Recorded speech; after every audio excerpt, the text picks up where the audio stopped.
दोस्तों, कहा जाता है कि इस ब्रह्मांड में आत्मा 84 लाख योनियों की यात्रा करती है।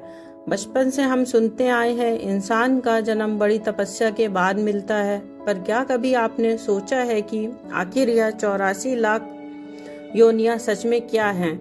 क्या यह सिर्फ डराने के लिए कही गई बात है या फिर इसके पीछे कोई गहरा आध्यात्मिक रहस्य छिपा है? कल्पना कीजिए एक ऐसी यात्रा जो एक जीवन से शुरू होकर अनगिनत रूपों में चलती रहती है। कभी पशु, कभी पक्षी, कभी जलचर तो कभी सूक्ष्म जीव। हर जन्म, हर शरीर आत्मा के कर्मों का परिणाम है। हमारे कर्म ही तय करते हैं कि अगला पड़ाव कहाँ होगा। यही है कर्म का अटल नियम जो न कभी रुकता है न कभी गलती करता है। आज की इस वीडियो में हम समझेंगे 84 लाख योनियों का अर्थ और उनका वर्गीकरण। जानेंगे कि जन्म और मृत्यु के बीच आत्मा किन आदर्श नियमों से बंधी है और सबसे महत्वपूर्ण, क्यों मनुष्य जन्म को सबसे दुर्लभ और अनमोल कहा गया है। ऐसा क्या है इस शरीर में जो देवताओं को भी सहज प्राप्त नहीं है? क्या सच में यही वह अवसर है जहां से मुक्ति का द्वार खुलता है? तो दोस्तों, अंत तक बने रहिएगा इस वीडियो में, क्योंकि आज की यह चर्चा केवल ज्ञान नहीं देगी बल्कि शायद आपको अपने अस्तित्व की सच्चाई से रूबरू कराएगी। तो नमस्कार दोस्तों, जय श्री श्याम। आगे बढ़ते हैं हम वीडियो में। जब हम योनि शब्द सुनते हैं तो हमारे मन में तुरंत अलग अलग जीव जंतुओं की तस्वीरें आने लगती हैं, मगर दोस्तों हिंदू दर्शन में इसका मतलब इससे कहीं ज्यादा गहरा है। योनि का मतलब सिर्फ शारीरिक संरचना नहीं है, बल्कि यह चेतना की एक अवस्था है, जीवन जीने का एक खास तरीका है। यह वह ढांचा है जिसमें आत्मा अपने कर्मों का फल भोगने के लिए निवास करती है। एक उदाहरण से समझिए। मान लीजिए आत्मा एक यात्री है और शरीर उस यात्री का वाहन।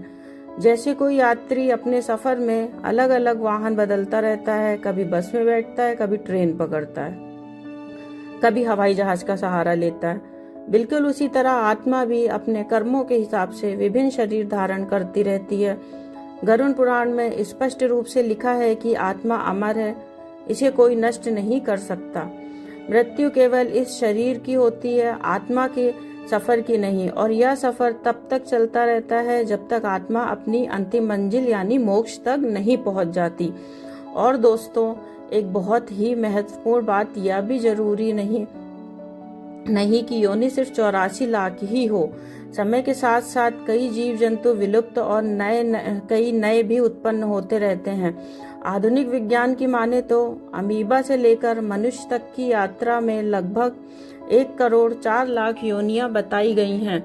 अब सवाल यह उठता है कि 84 लाख का आंकड़ा आया कहां से?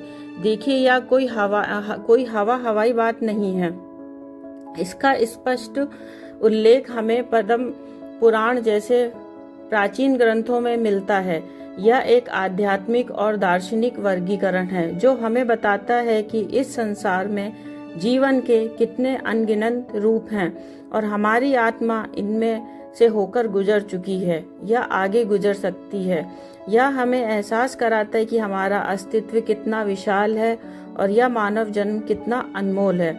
इसे ठीक से समझने के लिए आइए इसके विभाजन को देखते हैं जो आपको चौंका देगा। चलिए अब जानते हैं कि पद्म पुराण इन 84 लाख योनियों को कैसे बांटता है। 84 लाख योनियां अर्थात सृष्टि में पाए जाने वाले विभिन्न प्रकार के जीव जंतु, इन्हें 2 भागों में बांटा गया है, जिनमें पहला योनिज और दूसरा आयोजित है। इसके अतिरिक्त स्थूल रूप से प्राणियों को 3 भागों में बांटा गया है, जिनमें जलचर, थलचर और नवचर प्राणी होते हैं। पद्म पुराण के एक श्लोक में इनके बारे में विस्तार पूर्वक बताया गया है, जैसा कि एक आत्मा को कर्म गति के अनुसार 20 लाख बार वृक्ष की योनि में जन्म लेना होता है। इसके बाद 9 लाख बार जलचर प्राणियों के रूप में जन्म होता है, 11 लाख बार कृमि योनि में, 10 लाख बार पक्षी योनि में और 30 लाख बार पशु की योनि में। इसके बाद 4 लाख योनियां मनुष्य और मनुष्य जैसे अन्य जीवों की है। इसमें केवल हम ही नहीं बल्कि देवता, दैत्य और गंधर्व जैसी उच्च चेतना वाली योनियां भी गिनी गई हैं। जब आप इन सभी को जोड़ते हैं तो कुल 84 लाख योनियों में मनुष्य की योनि को सर्वश्रेष्ठ बताया गया है। जब 4 लाख बार आत्मा मानव की योनि में ही जन्म लेती है तो इसके बाद उसे पितृ या देव योनि प्राप्त होती है। यह सभी कर्म चलते रहते हैं। जब आत्मा मनुष्य योनि में आकर नीच कर्म करने लगता है तो उसे पूर्ण नीचे की योनि में जन्म मिलने लगता है, जिसे वेद पुराणों में दुर्गति कहा गया है। यह वर्गीकरण यह बताता है कि आत्मा अपनी यात्रा में कितने भिन्न भिन्न अनुभव से होकर गुजरती है। कभी वह गहरे समुद्र में मछली बनकर तैरती है तो कभी हजारों वर्षों तक एक वृक्ष बनकर खड़ी रहती है, कभी पंछी बनकर आकाश की सैर करती है तो कभी जानवर बनकर जंगलों में विचरण करती है। हर योनि एक कक्षा की तरह है जहां आत्मा कुछ न कुछ सीखती है, अपने कर्मों का हिसाब चुकाती है और फिर अगली कक्षा की ओर बढ़ जाती है। लेकिन इस पूरे सिस्टम को संचालित कौन कर रहा है? वह कौन सा नियम है जो तय करता है कि आत्मा को अगला शरीर कौन सा मिलेगा? इसका उत्तर एक ही शब्द में है, कर्म। कर्म यह ऐसा शब्द है जिसे हम सभी ने सुना है, लेकिन इसके पीछे छिपे विज्ञान को बहुत कम लोग जानते हैं और समझते हैं। श्रीमद् भगवद गीता में भगवान श्री कृष्ण कहते हैं, कर्मण्येवाधिकारास्ते मा फलेषु कदाचन, यानी तुम्हारा अधिकार केवल कर्म करने पर है, उसके फल पर नहीं। कर्म का सिद्धांत केवल जैसा करोगे वैसा भरोगे तक सीमित नहीं है। यह ब्रह्मांड का एक ऐसा अटूट नियम है जो कभी भी नहीं टूटता, बल्कि गुरुत्वाकर्षण के नियम की भांति कर्म का अर्थ है। हमारी हर गतिविधि, हमारे बोले गए हर शब्द और हमारा हर एक विचार, जी हाँ दोस्तों, हमारे विचार भी कर्म हैं। जब हम कुछ अच्छा करते हैं, किसी की सहायता करते हैं या मन में किसी का भला सोचते हैं तो हम पुण्य अर्जित करते हैं, और जब हम कुछ बुरा करते हैं, किसी को दुख देते हैं या मन में ईर्ष्या या घृणा पालते हैं तो हम पाप संचित करते हैं। इसे एक किसान के उदाहरण से समझाते हैं। किसान जैसा बीज बोएगा वैसा ही फसल काटेगा। गेहूं बोने से गेहूं ही उगेगा, आम का पेड़ नहीं उग सकता। ठीक उसी प्रकार हमारे कर्म वे बीज हैं जिन्हें हम अपने अस्तित्व जीवन के खेत में बो रहे हैं। इन बीजों का फल हमें इसी जन्म में या आने वाले जन्म में अवश्य भोगना पड़ता है। हमारे अच्छे और बुरे कर्मों का यही खाता वही जिसे संचित कर्म कहते हैं। आत्मा के साथ एक जन्म से दूसरे जन्म में जाता रहता है। जब मृत्यु के समय आत्मा शरीर छोड़ती है तो वह अपने साथ कर्मों की यह पोटली लेकर आगे बढ़ जाती है। यही पोटली निर्धारित करती है कि आत्मा का अगला ठिकाना कहाँ होगा। यदि पुण्य अधिक है तो आत्मा को उच्च योनि में जन्म मिलता है, जैसे देवताओं का या किसी संपन्न और सुखी मनुष्य का जन्म।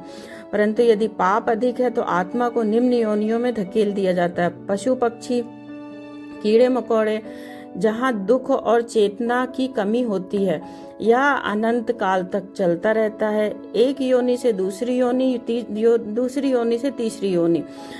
ये अपन कर्मों के अनुसार आत्मा ऊपर नीचे होती रहती है, बिल्कुल एक झूले की तरह। तो अब सबसे बड़ा प्रश्न यह है कि क्या इस झूले से उतरने का कोई उपाय है? क्या जन्म मृत्यु के इस चक्र में को तोड़ा जा सकता है? और यहीं पर मनुष्य जन्म का वास्तविक महत्व सामने आता है।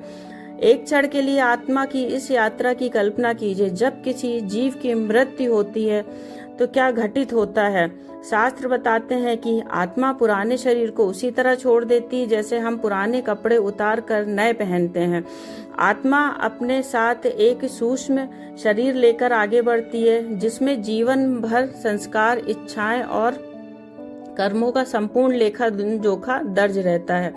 गरुड़ पुराण और कठोपनिषद जैसे ग्रंथ बताते हैं कि मृत्यु के पश्चात आत्मा एक ऐसी अवस्था में प्रवेश करती है जहां उसे अपना संपूर्ण जीवन एक चलचित्र की भांति दिखाया जाता है। उसे दिखाया जाता है कि उसने क्या अच्छा किया, क्या बुरा किया और उसके कर्मों का दूसरों पर क्या प्रभाव पड़ा। वहां कोई वकील या न्यायाधीश नहीं होता। आत्मा स्वयं ही अपनी साक्षी और स्वयं ही न्यायाधीश होती है। इसमें आत्मचिंतन के बाद उसके कर्मों की ऊर्जा उसे स्वतः अपने अगले जन्म की ओर खींच ले जाती है। मरते समय उसकी वासनाएं और जीवन भर के कर्म मिलकर निर्धारित करते हैं कि उसे कौन सा नया शरीर प्राप्त होगा।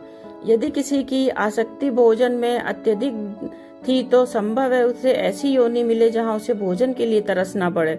यदि किसी में हिंसक प्रवृत्ति अधिक थी तो उसे किसी हिंसक पशु का शरीर मिल सकता है। यह सब एक स्वचालित, प्राकृतिक और न्याय संगत व्यवस्था है। इस संपूर्ण प्रक्रिया में आत्मा एक योनि से दूसरी योनि में भटकती रहती है। वह 83,999 योनियों के कष्टों और सीमित अनुभवों से होकर गुजरती है। वृक्ष बनकर हजारों वर्ष तक बिना हिले डुले पीड़ा सहती है, कीट बनकर कुछ क्षण जीकर मर जाती है, पशु बनकर सदैव भय और भूख में जीवन व्यतीत करती है।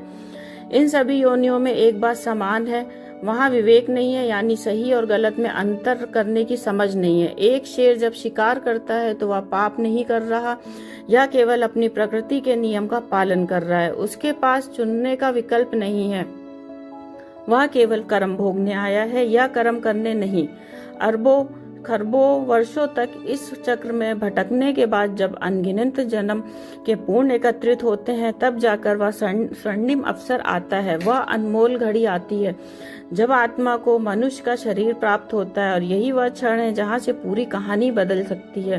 तो आखिर मनुष्य की योनि में ऐसा इतना विशेष और दुर्लभ बनाता है। संत और शास्त्र एक ही बात कहते हैं, बड़े भाग मनुष्य तन पावा, सुर दुर्लभ सब ग्रंथन है गावा। यानी बड़े सौभाग्य से या मनुष्य शरीर मिलता है जो देवताओं के लिए भी दुर्लभ है, और सभी ग्रंथ इसकी महिमा गाते हैं। देवताओं के पास तो हमसे कहीं अधिक सुख सुविधाएं हैं, फिर उनके लिए दुर्लभ क्यों? इसलिए कि देवताओं का जीवन भोग प्रधान है, वे अपने अच्छे कर्मों का फल भोग रहे हैं, लेकिन वे नए कर्मों के कर्म करके मोक्ष की साधना नहीं कर सकते। मोक्ष का द्वार केवल और केवल मनुष्य योनि से ही खुलता है।